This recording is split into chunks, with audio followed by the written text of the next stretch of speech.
आसमान पूरा काला हो रखा है और सामने देखिए जो पहाड़ है पूरे कोहरे से ढके हुए हैं। इस तरीके से नाश्ते में बनानी है मैंने रेसिपी जिसका नाम है पनीर मक्खन पराठा।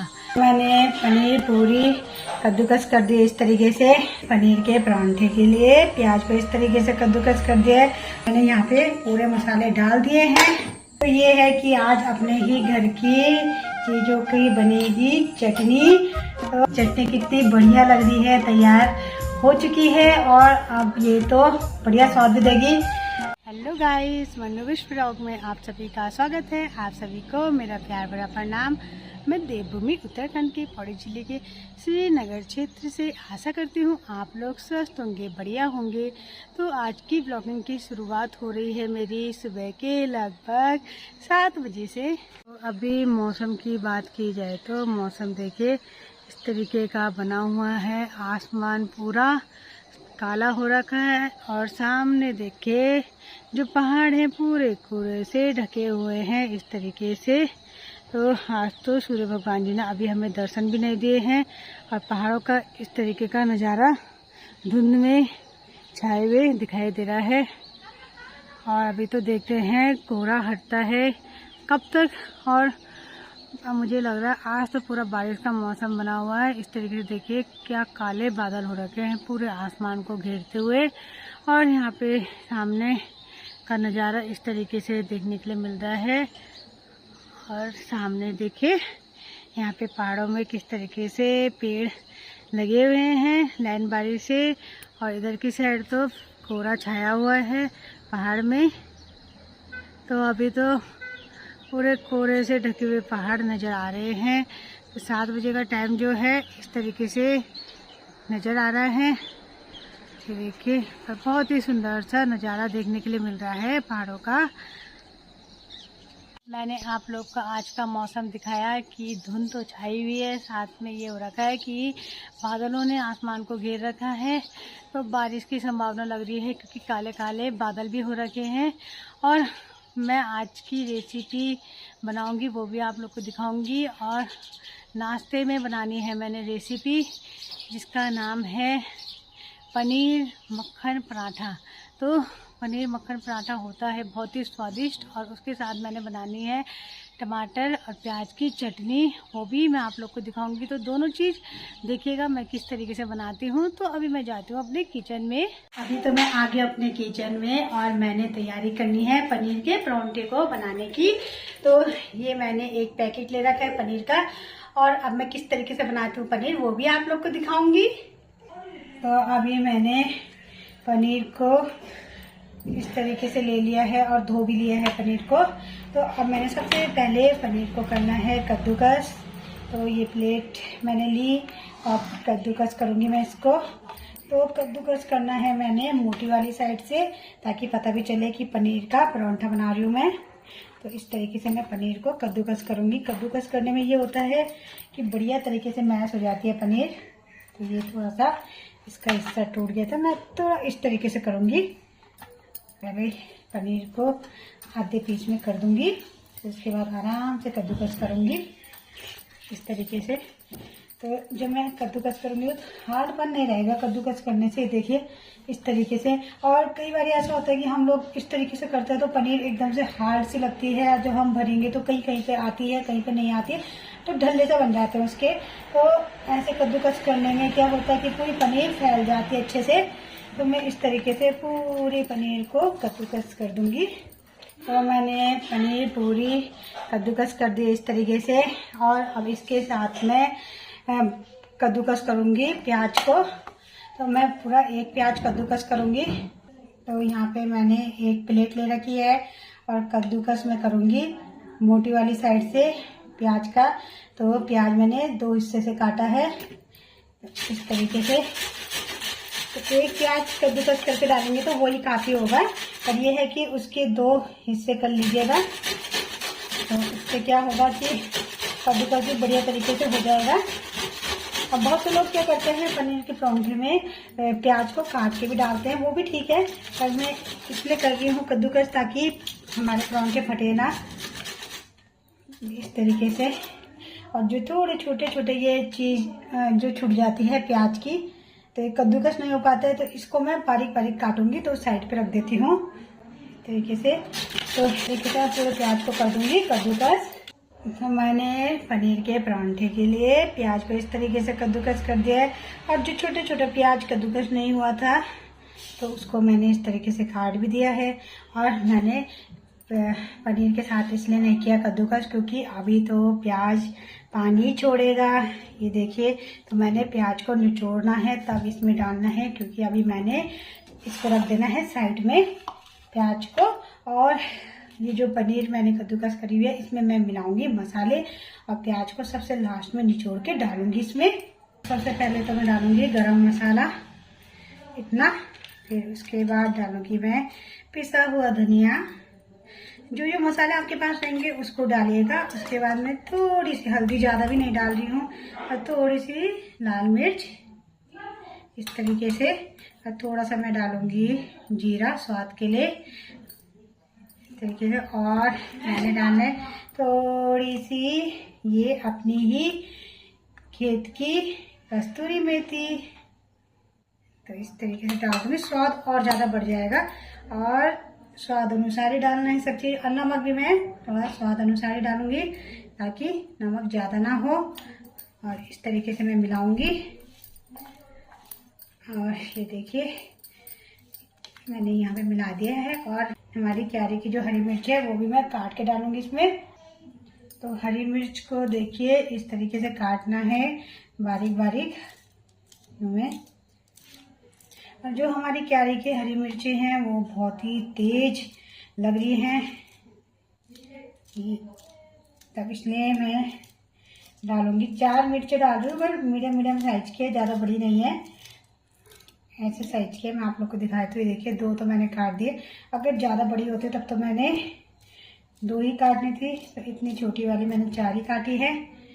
तो ये होता है कि आप लोग पनीर के मसाले को बनाएंगे तो इस तरीके से बनाएगा, स्वाद बहुत बढ़िया आता है।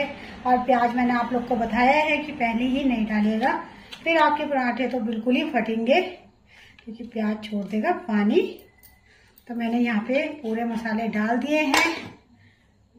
तो अभी तो मैं सबसे पहले ऐसे करूँगी कि जो मैंने यहाँ पे मसाले मिक्स करे हुए इनको रख देती हूँ साइड पे, और प्याज तो मैं अभी भी नहीं मिलाऊंगी इसके साथ क्योंकि ये पानी छोड़ेगा थोड़ी देर। तो मैंने अभी ये काम करना है कि आप लोग को पता है कि पनीर के परांठे जब बनते हैं तो उसके साथ क्या बढ़िया होता है, चटनी। चटनी जो बनेगी प्याज टमाटर की, तो उससे पनीर के परांठे खाने का मजा ही कुछ और रहेगा। तो मैं आप लोग को वो भी दिखाती हूँ कि मैं चटनी किस तरीके से बनाऊंगी, क्योंकि हमारी ही क्यारी के टमाटर हैं। तो आप लोग को दिखाती हूँ किस तरीके से छोटे छोटे टमाटर लगते हैं हमारी क्यारी में। तो ये देखिए ये है हमारी क्यारी के छोटे छोटे से टमाटर, फ्रेश टमाटर हो रहे हैं हमारी क्यारी में। और इसकी बनानी है मैंने चटनी, और साथ में ये देखिए हरी मिर्ची भी हो रखी है फ्रेश। और ये हमारी ही क्यारी का अदरक हो रखा है। तो मैंने अब चटनी बनानी है, लहसुन डाल के, प्याज डाल के, टमाटर डाल के, और अदरक डाल के, और हरी मिर्च डाल के। तो आप लोग को दिखाती हूँ किस तरीके से बनाऊंगे चटनी। और चटनी बनेगी भाई सिलबट्टे की। तो अभी तो मैंने यहाँ पे सिलबट्टा अच्छे से धो दिया है, और ये टमाटर हैं क्यारी के, तो इस तरीके से मैं काटूंगी। मुझे बनानी है बढ़िया सी चटनी जो स्वादिष्ट होगी पनीर के परांठे के साथ।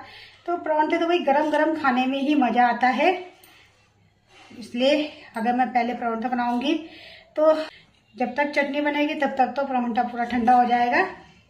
इसलिए मैं चटनी बना के पहले तैयार कर रही हूँ। अभी टमाटर तो सब बढ़िया ही हैं, बीच से काट के देखती हूँ मैं कि भाई ख़राब ना हो कोई टमाटर। तो ऐसे करके मैंने सब टमाटर काट के तैयार करने हैं। टमाटर तो मैंने सब काट दिए हैं। अब हरी मिर्च भी यहाँ पे काट ही रही हूँ ये इस तरीके से। तो 4 मिर्चें मैंने काट दी है, क्योंकि ज़्यादा मिर्च हो जाएगी तो फिर ज़्यादा ही मिर्च में फिर और लोग नहीं खा पाएंगे चटनी को। तो इतने मैं डाल दिए हैं। और मैं अदरक डालूंगी आधा हिस्सा, और आधा हिस्सा मैं बचा दूंगी। तो अदरक को जब हम लोग डालेंगे चटनी में, तो इसके बाहर की जितनी भी परत है उसको हम निकालेंगे। उसके बाद ही हम अदरक को यूज़ करेंगे। अदरक तो मैंने धो रखा है अच्छे से, और इस तरीके से बारीक बारीक काटूंगी ताकि पीसने में आ जाए सिलबट्टे में अदरक भी। और इस तरीके से देखिए मैंने अदरक को भी काट देना है। तो चटनी बनाने के लिए मैंने अपने घर के टमाटर डाले, घर की ही हरी मिर्च डाली, साथ में अदरक भी और लहसुन भी और प्याज भी। तो ये है कि आज अपने ही घर की चीज़ों की बनेगी चटनी।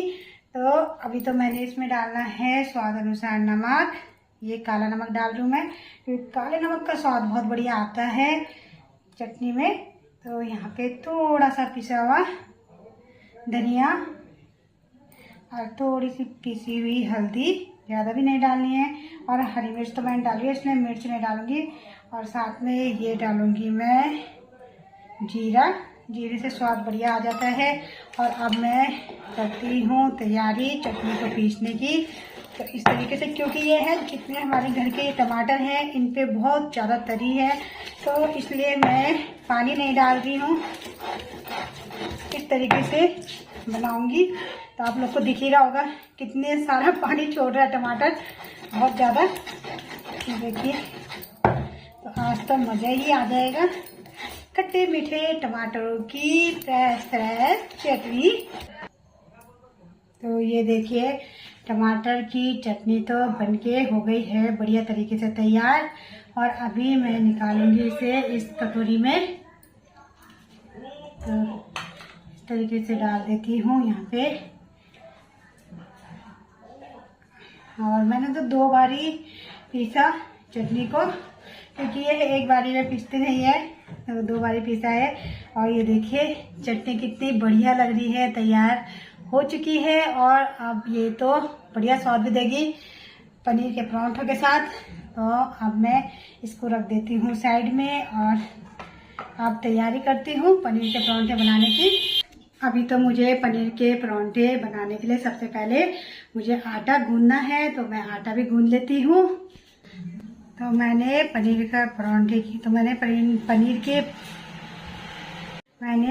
के परांठे के लिए आटा भी गूंद दिया है और इस बर्तन में रख दिया है। और मैंने इसमें अजवाइन भी मिलाई, तभी मैंने पनीर में अजवाइन नहीं डाली, क्योंकि मैं आटे में ही अजवाइन डाल देती हूँ। आप लोग नहीं डालते होंगे आटे में अजवाइन, तो आप लोग पनीर का जो मसाला तैयार करोगे उसमें अजवाइन डाल लीजिएगा। पनीर का पराठा बनाने के लिए मैंने यहाँ पे गैस पे रख दिया है तवा। और अब आप लोग को बताती हूँ कि मैंने यहाँ पे मसाला जो बना रखा था पनीर का, तो पनीर के मसाले में मैंने प्याज भी फोड़ा हुआ था। तो अब दिखाती हूँ आप लोग को कि इस प्याज को मैं सबसे पहले एक बर्तन में अलग से निचोड़ दूंगी। ये देखिए कितना पानी छोड़ा प्याज ने। और अब ऊपर से इस तरीके से प्याज डालूंगी, तरीके से देखिए निचोड़ के। और अब तो पनीर का परांठा फटेगा भी नहीं। ये मैंने पूरा प्याज निचोड़ दिया है और इस तरीके से मिक्स कर दूंगी पूरे मसाले में प्याज को। और अब मैं तैयारी कर रही हूँ पनीर का परांठा बनाने की। और तवा जब तक गर्म होता है मैं यहाँ पे पनीर का परांठा बना के तैयार करती हूँ। बगल में पहले बनाऊंगी मैं रोटी, जैसे हम लोग रोटी बनाते हैं ना वैसे ही बेलना है आटे को इस तरीके से। अब इसमें मैं चम्मच की मदद से मसाला भरूंगी, ऐसे में पूरा छांटा छांटा मसाला, ताकि मसाला ऐसे ना हो कि एक ही जगह रहे, पूरी जगह आना चाहिए। ये देखिए इस तरीके से। और अब मैं देखिए किस तरीके से बीच में यूं दबा दूंगी आटे को, और दूसरी तरफ से भी इस तरीके से दबाना है मैंने आटे को। जो कि खुले ना। और इस तरफ से भी दबाऊंगी और इस तरफ से भी दबा दूंगी।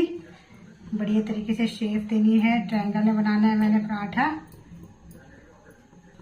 तो ये देखिए मैंने इस तरीके से दबाना है पराठा बनाने के लिए आटे को, ताकि पूरी अच्छी तरीके से फैल जाए। यहाँ पे पनीर ऐसे नहीं होना चाहिए कि इकट्ठा हो रही है एक जगह में। और अब मैं हल्के हाथ से पराठे को बेलूंगी इस तरीके से, हल्के हाथ से। और ये चौखट वाला पराठा बना रही हूँ मैं पनीर का, बढ़िया होता है खाने में भी और कोने कोने मसाला पहुंच जाता है। और इस तरीके से मैंने इतना बड़ा पराठा बनाने के लिए तैयार कर दिया है। और अब मैं डालूंगी इसे तवे में इस तरीके से। इतना बड़ा पराठा बन रहा है और तवे में कवर हो रहा है और अभी ये सीखेगा। तब तक मैं दूसरा पराठा ही बना के तैयार करती हूँ, जब तक यहाँ पे तवे में ये वाला पराठा सीखता है। देखिए पराठा तो इधर से सीख चुका है, मैंने पलट भी दिया पराठे को। और मैंने लगाना है पराठे में मक्खन। मक्खन वाला पराठा बना रही हूँ मैं पनीर का, क्योंकि हमारे घर में सब मक्खन वाला पराठा पसंद करते हैं। इस तरीके से लगाऊंगी और पराठे को इस तरीके से भी दबाऊंगी ताकि मोटा ना बने पराठा, इस तरीके से। तो यहाँ पे देखिए पनीर का पराठा तो बनके तैयार हो गया है। तो अभी मैंने डालना है दूसरा पराठा भी तवे में। तो मैंने दूसरा पराठा भी डाल दिया तवे में और इस पराठे को मैं ऊपर से इस तरीके से रखूंगी और आराम से मैं यहाँ पे डाल दूंगी। तो ये पनीर का पराठा तो बनके हो गया है तैयार। ऐसे करके मैं सभी पराठे बना के कर दूंगी तैयार पनीर का। यहाँ पे चटनी तो बनके तैयार हो गई है, जो मैंने आपको बताया सिलबट्टे की चटनी और अपने ही घर की सब चीज़ें इसमें शामिल हैं, जो मैंने आपको बताया ब्लॉग में। और साथ में देखिए पनीर का पराठा भी बनके तैयार हो गया है। हम कहें तो मक्खन वाला पराठा पनीर का, और साथ में मैंने मक्खन भी रखा हुआ है। तो अब ये पूरा मैंने तैयार कर दिया बना के, तो सबको टेस्ट कराऊंगी कैसे बने हुआ है पराठा भी पनीर का और ये चटनी भी सिलबट्टे की। तो मैंने घर में सभी को मक्खन वाली पनीर का पराठा खिलाया और साथ में सिलबट्टे की चटनी, घर का टमाटर वाली सिलबट्टे की चटनी। और सबने तारीफ की कि भाई चटनी भी बहुत ही स्वादिष्ट हो रही है, साथ में मक्खन वाला पनीर का पराठा भी टेस्टी हो रहा है। तो मैंने आप लोग को ब्लॉग में दिखाया कि मक्खन का पनीर का पराठा किस तरह से बनाएं। तो बाय गाइस, मिलते हैं नेक्स्ट ब्लॉग में। वीडियो अच्छी लगी तो लाइक कमेंट शेयर जरूर कीजिएगा आप लोग।